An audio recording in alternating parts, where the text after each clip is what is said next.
What's happening, everyone? Welcome back. It's Saturday morning, a brisk 4 degrees. Brr.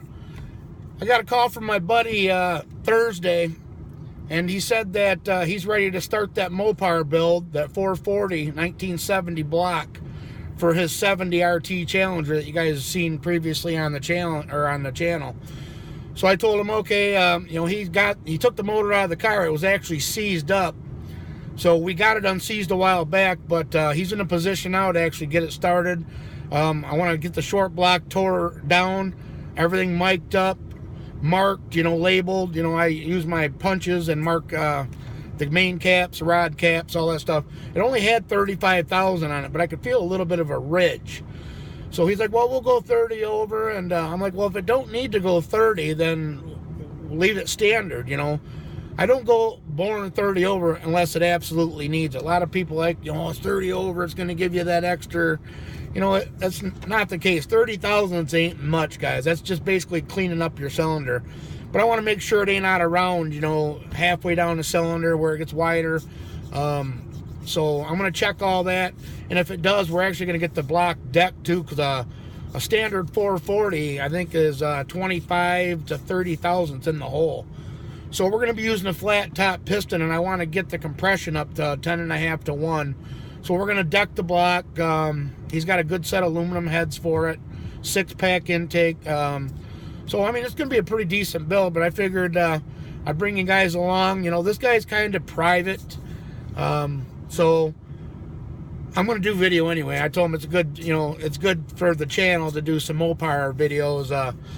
So he has no problem with me filming in the garage. And like I said, I'm going to tear the short block down today, get everything checked out so I can get it out to the machine shop and have them, we're going to get the hot tank magnafluxed, all the cooling and oil passages cleaned out, and and if it needs, I'm going to have them bore it. But we should be in pretty good shape on that part. Being it says it's got 35 thousandths, but like I said, until I get my dial bore gauge in there, see what kind of shape the cylinders are in, and we'll have to go from there. But I figured I'd bring you guys along with me for this video, so we're going to start heading.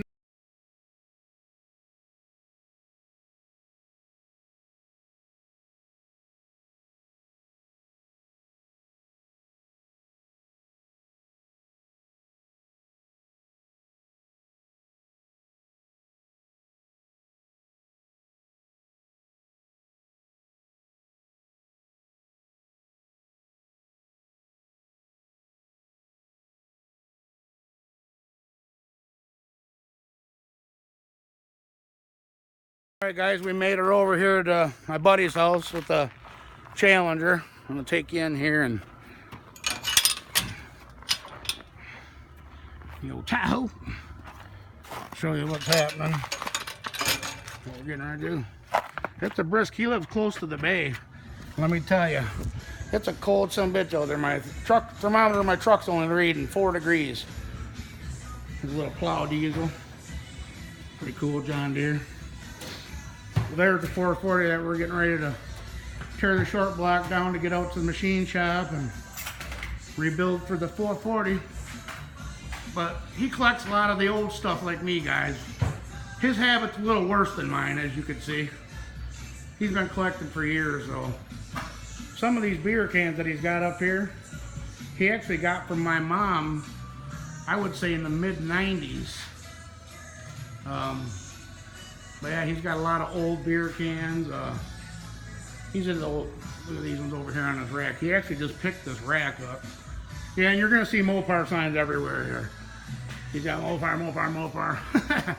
But yeah, look at this old rack that he just got. With some of his old Mopar cans and old Texaco tranny fluid. Pretty cool. But anyway, guys, this is the 1970 440. We're gonna take the short block out of it, take the crank pistons, rods, check all the bearings, get it ready to go. This car sat, you remember that Imperial, like I said, it sat for 30 to 35 years. And look at that, that's just, it's welded in there. So we need to go get it hot tanked and magnafluxed at least, and then Like I said, if it don't need to go 30 thousandths, then we're gonna stay standard. But if it has to go 30, he said no problem. Here's the water pump. You can tell she definitely sat. It was actually locked up when he got it out of the car, which he didn't know at first that it was locked up. But a little bit of diesel fuel and some time, it broke free. You know, and the cylinders, here, I'll show you the cylinders. I don't know what I do with my light now.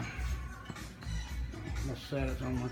But yeah, the cylinders ain't, I can't remember what cylinder was actually locked up, but they're in real good shape.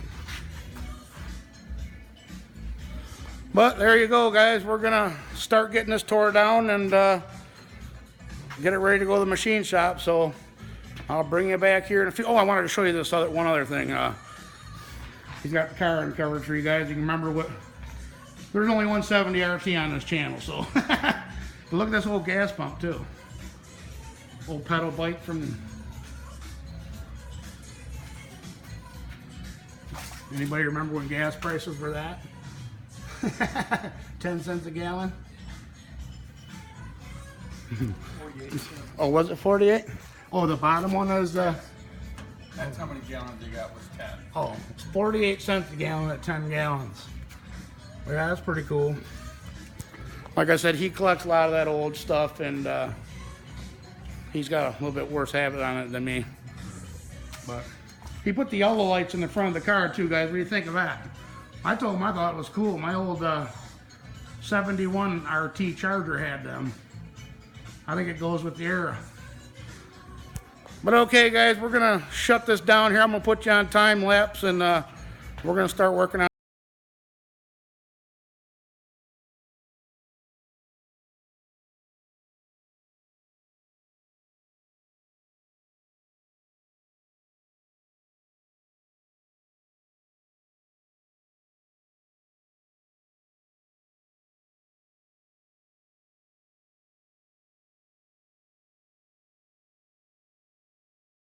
Guys, we got our tore down, the short block tore down, and we were dealing with 51 years of gunk, but look at the bearings that come out of here.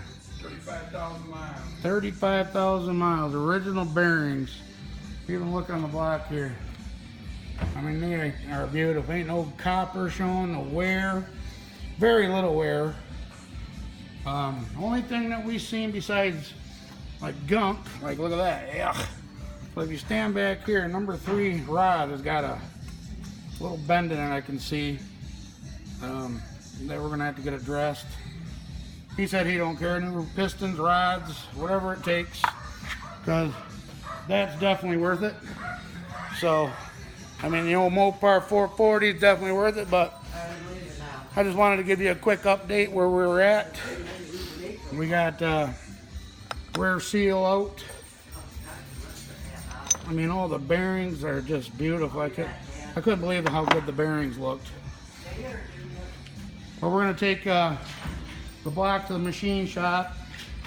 We're gonna have it probably decked with a new piston. We're gonna try and achieve 10.5 to 1, because the way it is right now with the deck, the height of the rods and the pistons, pistons are about 25 thousandths in the hole, so we're looking at you know, 9.5 to 1, 9 point, you know, somewhere in there. So we want to bump up the compression a little bit, but we got all the soft plugs removed, and there's 51 years worth of trash buildup. So we're gonna get it hot tank, Magnaflux, decked, all the oil and cooling passages cleaned. So, like I said, the old girl is worth it. Here's another 440 he's got. This is 73, I think. 73 motorhome motor, 60,000 miles, 6-pack rods. You hear that, guys? Tray, double rotor timing chain gear, all from the factory. There you go, 1973 440. This is the one I was telling you guys on my live feed that he has for sale. 60,000, like he said, 6-pack rods, windage tray, double roller timing chain and gear. These older motorhome motors come factory with 6-pack rods. For all you Mopar guys, you know what I'm talking about. 73 years mainly. 73, the year 73? Yep. Yeah. He's did a lot of research on them, and he's had quite a few of the old motorhome motors throughout the years. But like I said, they got this car back in the day, and the motor was already missing. So he wants to have a 70 date-coded block for the 70 car. You know, he could have put that one in there and fired up and drove it. But this one's gonna be completely brand new. So. It shows the year on the pad, F440. Yeah, and actually from the factory, guys, this has a cross on the pad up front by the distributor. It looks like a Viking cross. And from the factory, they had to turn the crank, undersize it, because something along the assembly line was messed up with the crank. And on the bearing, if you can see, let me see if I can focus in on it here. Getting a light. Figured it probably ain't gonna. Nope, it ain't gonna let me get a picture of it. But on the crank it says 0.001. Usually 10 under is 0.010, so yeah, they had to do that from the factory, but we're gonna get everything, we're gonna have it checked, line board checked, decked, like I said, completely 100% brand new. And he's got aluminum heads on that 6-pack intake, which you guys already know about that, so yeah, it should be a good time. But I just want to do a quick teardown video with you guys today. Like I said, we're gonna get it out the machine shop hopefully this week. Let them guys have their way with it. I'm not going back to the machine shop I usually use. I'm gonna actually take it up into the thumb, and we get it back quicker. So we want to get this put back together and in the car as soon as possible. So, all right, guys, I just wanted to do this quick video with you. Right, as usual, guys, I appreciate everybody for watching. Don't forget to like, comment, share, subscribe, all that good stuff, and we'll catch you on the next video. All right, guys, bye-bye.